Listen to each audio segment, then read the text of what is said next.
I'd now like to introduce Charles Chevallier, who is the director of all the Bordeaux wine estates and has been since '94. Under his directorship, we've seen an increase in quality, but also an increase in consistency across the vineyards in Bordeaux. It's very exciting to be able to taste the Duhart-Milon with you this morning, Charles, and in particular in the 2010, because the 2010 has been considered by many to be one of the best vintages in Bordeaux in the last decade. Just a question at the beginning, if I may. Duhart-Milon and Lafite are next door to each other. They're geographically very close. Exact. They have very strong historical links also. How can you explain to us why there is a difference between these two wines when they are so closely linked?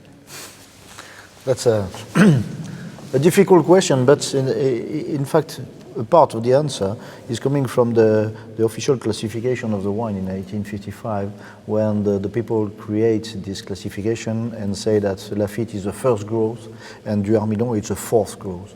And even if the people are the same, to work with the same technique and the same method of work and so on, in the vineyard, in the cellar and so on, the difference of the wine, not in the quality but in the style of the wine, is year by year all the time.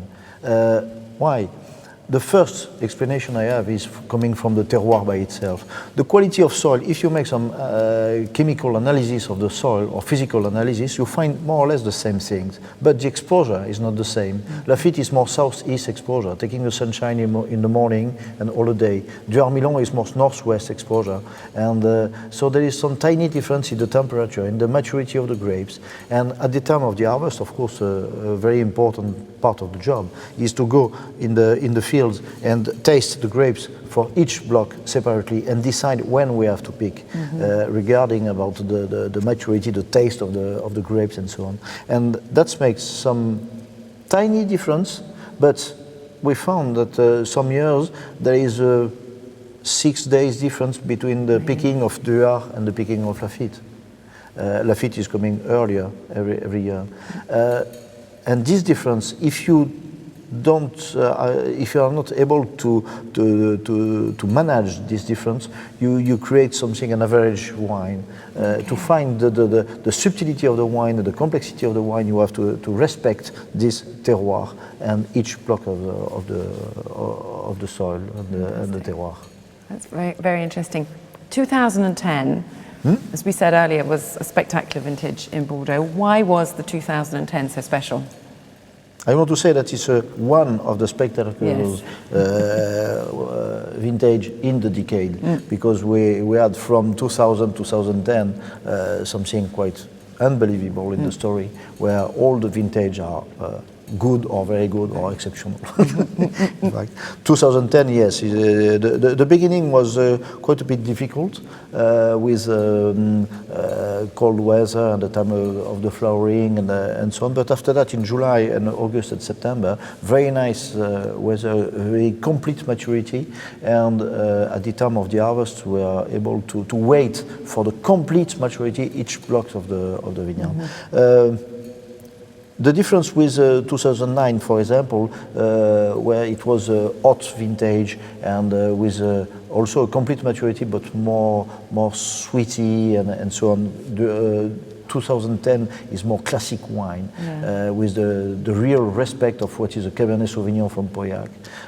In the blend of this wine, it's 2/3 Cabernet Sauvignon, 1/3 Merlot, and it's for me the right balance with just a little part of oak coming from the cask from our estate, but not too much, because we don't like the oaky flavors of the wine. We have to respect the wine by itself.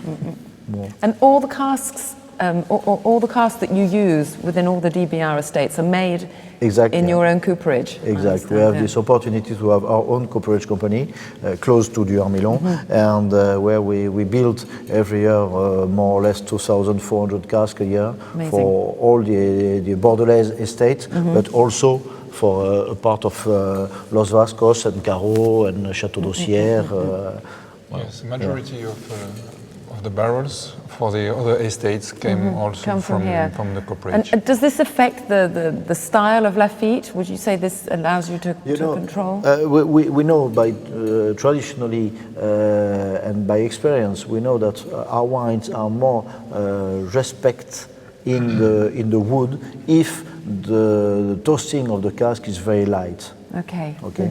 So we don't like to have the expression of the wood by itself, and the wine has to be, the flavor of the wine has to be the more expressive component. Okay. And yes, we use, but we have some tiny difference between the toasting of the cask for Rieux-Sec or for Duhart-Milon or for Lafite or for Rothschild. Okay. And you can control that, of course, because Exactly. it's your cooperage. Talk us through the 2010.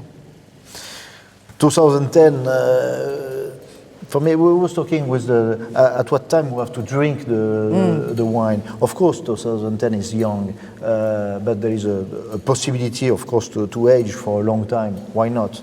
But also with the method to work and to have the expression of what is the tannic part, with the total maturity of the grapes, we can have something very drinkable earlier. After that, it depends of everybody to say, well, I prefer young wines or I prefer older wine. There is the possibility to be drunk at any time as you like. I have to say this is remarkably accessible, this wine. For such a young wine, such a powerful vintage, it is, I mean, you can drink it quite happily now. You can really start drinking it now. How long would you say this wine could go? How long will it last? Well, personally, I find that the Duhart-Milon, I prefer to have some wines 10, 12 years. Okay. I think it's, for me, that's where you have the good expression of the wine. You know, Cabernet Sauvignon is the varietal where it's not very easy expressive at the beginning to wait. As Diane was saying, with the Saint-Emilion, the Merlot is very expressive, very young. In this part, in Duhart-Milon, in this vintage, there is 1/3 of Merlot. Quite often, there is only 20%. Okay, that's interesting. It's very deep color. It's very dense. Very dense color to the wine. That the control of the maturity, and when you pick the grapes with the total maturity, of course, you have quite easily the right color of the wine. And what would you recommend serving this wine with? What's your favorite dish to have with the Duhart-Milon? A lot. You have a lot of possibilities. But traditionally, and by real pleasure, a piece of lamb, yes, of course, with the Pauillac is very classic, but also a good entrecôte bordelaise with some cèpe mushrooms in October. Not so bad. Delicious. Super. Thank you very much, Charles.